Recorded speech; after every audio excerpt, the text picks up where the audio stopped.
Hey everyone, so you might have heard of the knees over toes guy before.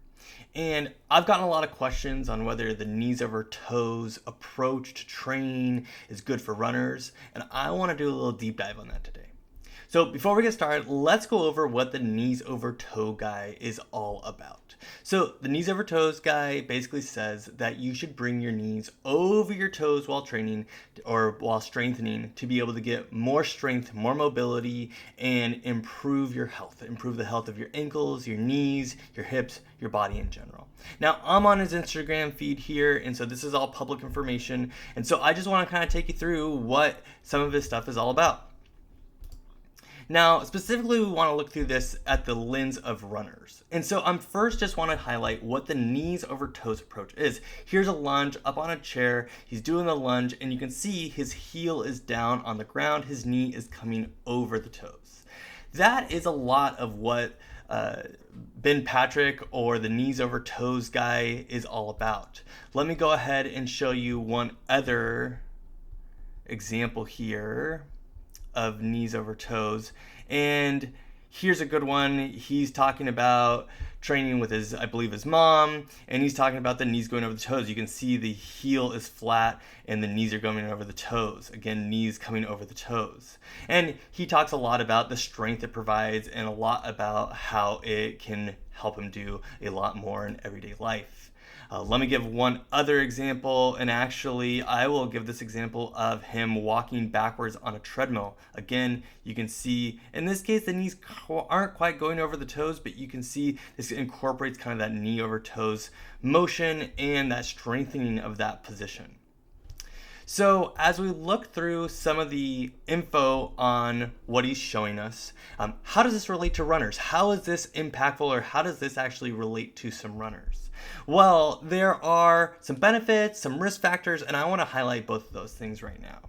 And so I do want to actually bring up one other video that he had so we can see. In fact,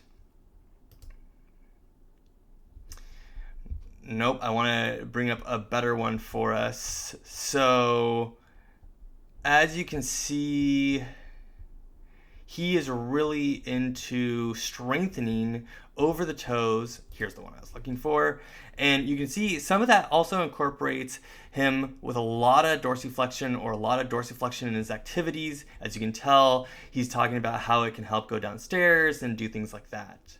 So what does this mean for our runners, and how does this apply to running individuals? Well, there's a couple key things that you would want to think of here. One is that the knees over toes guy is increasing dorsiflexion, increasing range of motion with the knee coming over the toes, like it states. So we're getting more ability or more flexibility in the ankle and in the potentially hip and knee, to name a couple. However, how might this help some of our runners? Well, we get more range of motion if you slowly improve the range of motion, and he's always talking about slowly improving the range of motion. You're getting more available range of motion. Now, as we know, this available range of motion can help with things like running hills, or especially things that require a lot of dorsiflexion. However, if we don't pair that up with strength and dorsiflexion, or strength when the knees are coming over the toes, that can potentially pose a risk. And so he's a proponent of making sure you're strong when the knees are coming over the toes. So that would be things like eccentric heel drops would be a good example, or heel raises with a lot of dorsiflexion. So that can help improve things like terminal hip extension or terminal stance, or finishing the strides behind you. If someone doesn't have enough dorsiflexion, they might be limited in things like squats, single leg, double leg squats, or they might be limited while they're running up hills, or even limited just throughout their stride.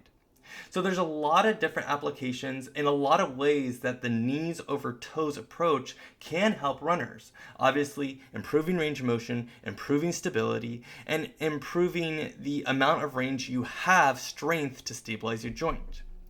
Again, as you can see, a lot of what he's showing us involves the knee coming over the toes and is involving strengthening exercises that are going to help improve range of motion. However, this can pose a risk for certain individuals.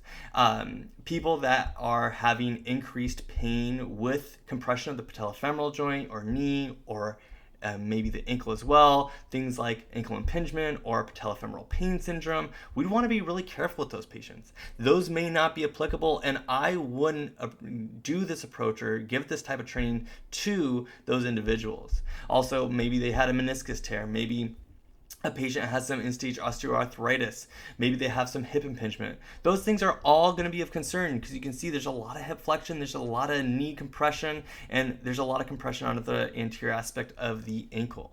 So that is the limitation, or that is the concern with the knees over toes approach, is that we get a lot of this extreme range of motion and we're putting weight on it, we're putting pressure on it. So we want to use our clinical reasoning to be able to say, okay, these are the issues this runner is sustaining. We may see that range as helpful, but if we continue to push you through that range with weight, we might end up having some problems there. So that's some of the criticism. Now, really, should runners be using this knees over toes approach? I would say that in a lot of the running experts agree, the evidence supports getting more range of motion with more strength. So you get stability, you get range of motion. Oftentimes, we're not going to say that's a bad thing. However, we really want to be careful with some of these compromised individuals. We want to use our clinical reasoning. This is not something you just give to everyone. You give it to specific individuals that maybe need to improve the range of motion in dorsiflexion, or you need to give this to someone that really does need to improve the strength of the hips or knees in that position. Maybe they're having a hard time finishing their strides or finishing their terminal hip extension. This could be something that could potentially help improve the chain or improve the range of motion through that specific phase of gait and help them strengthen. But we want to use caution. We want to be careful, especially with different runners and the risk factors or different diagnoses or pathology that they may have. The other good way to evaluate this is always do your functional testing. Evaluate whether the runner is able to improve the running strength or stability of their joints, and take a running gait analysis. Do we see a difference with this type of training or this type of exercising? Do we see an improvement in their running? So lots to consider here. I've gotten a lot of these questions about the knees over toes guy. I think that a lot of this can be a really good application, and like anything, we want to use specific parts of it to be able to cherry pick what is best for our patient or best for our runner. Happy running, stay safe, and I'll talk to you soon.